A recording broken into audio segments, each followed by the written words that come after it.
Hey Reddit, before we start, I just want to say that this is our new channel, and we're working really hard to bring you the best stories. So make sure to subscribe and support us. Let's start the story. Let me tell you about the absolute nightmare of a neighbor I had to deal with. This man, let's call him Jake, thought my driveway was his personal parking space. It started off as an occasional thing, and I didn't think much of it at first. I figured maybe his driveway was full, or maybe he was having visitors over. But then it became a daily occurrence. Every morning, I'd walk out to find his car sitting right there in my driveway like it belonged to him. Now, to be clear, I live in a single-family home with a driveway that can fit 2 cars. But I only have 1 car, and I like the extra space for guests or deliveries. Plus, it's my property. I pay for it, I maintain it, and I should be the only one deciding who gets to park there. But Jake? He didn't seem to care. At first, I thought maybe he just didn't realize it was a problem, so I did the neighborly thing.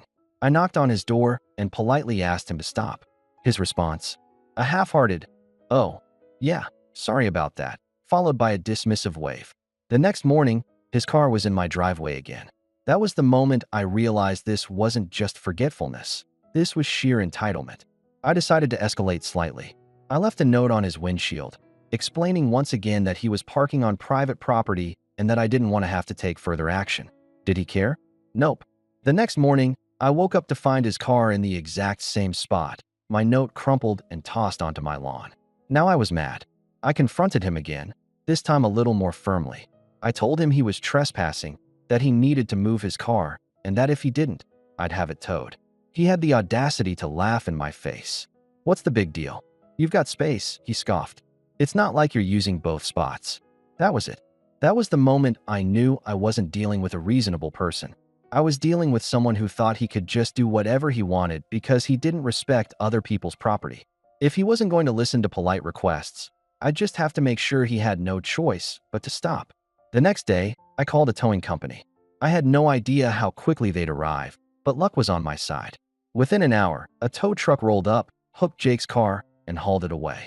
I didn't even have to see his reaction right away. He wasn't home when it happened. But later that evening, I heard loud, angry knocking at my door. I opened it to find Jake standing there, fuming. "Where the hell is my car?" he demanded. I shrugged. "Oh, you mean the one that was trespassing on my property?"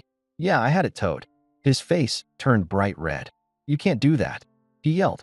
"Oh, I absolutely can," I said, crossing my arms. And I did. He threatened to call the cops, and I told him to go right ahead. I had documented everything: photos, timestamps, the note he ignored, and even a record of our conversations.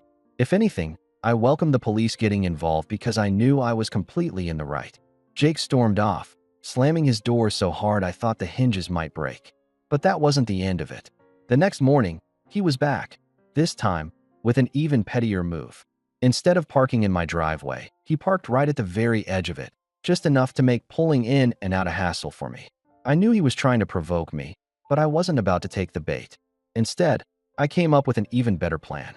I reached out to my city's parking enforcement and asked if what he was doing was legal. Turns out, parking that close to someone's driveway was a violation, and the next time he did it, I called them up.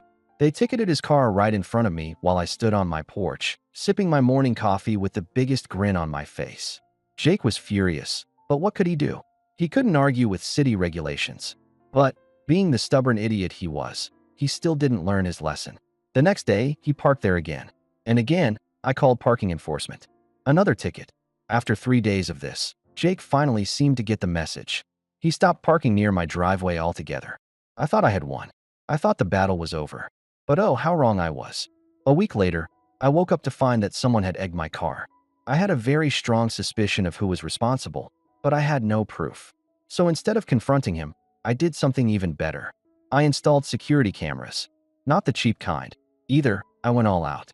High definition, night vision, motion detection, the works. If he so much as sneezed in the direction of my property, I'd have it on tape. Sure enough, a few nights later, I caught him red-handed. He snuck into my driveway and let the air out of my tires.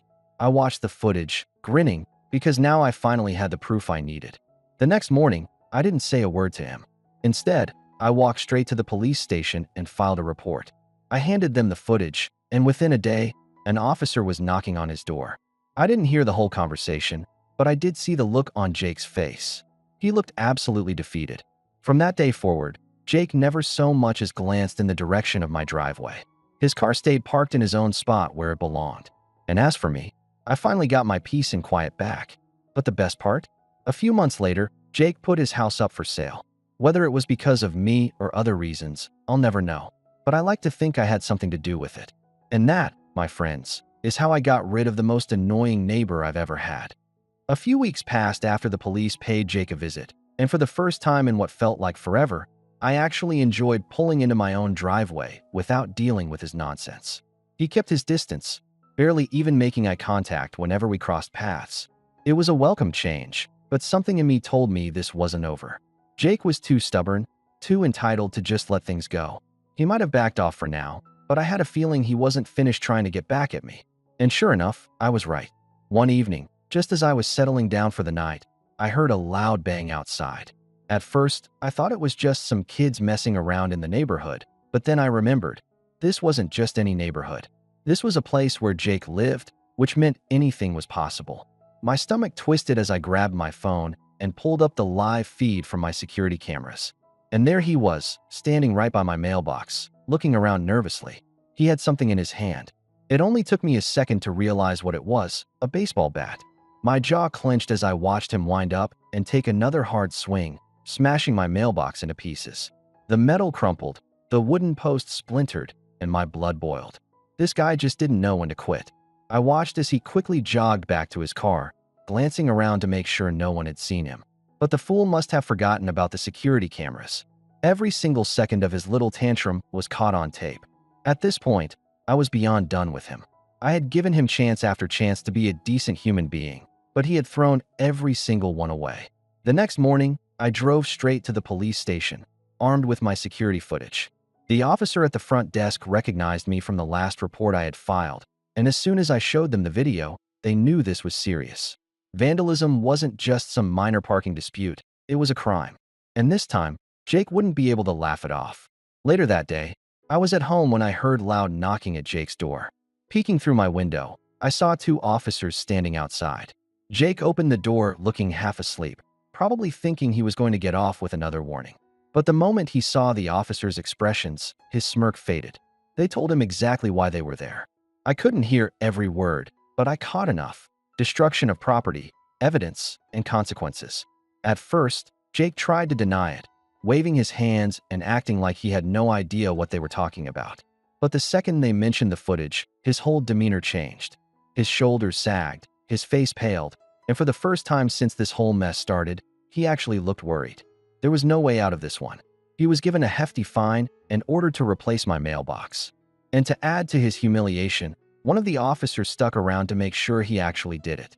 The next day, I stood on my porch, arms crossed, watching as Jake begrudgingly installed a brand new mailbox for me. He didn't say a word. Not an apology, not a single complaint, just silence. His face was red with embarrassment, his hands working quickly like he just wanted to be done with it.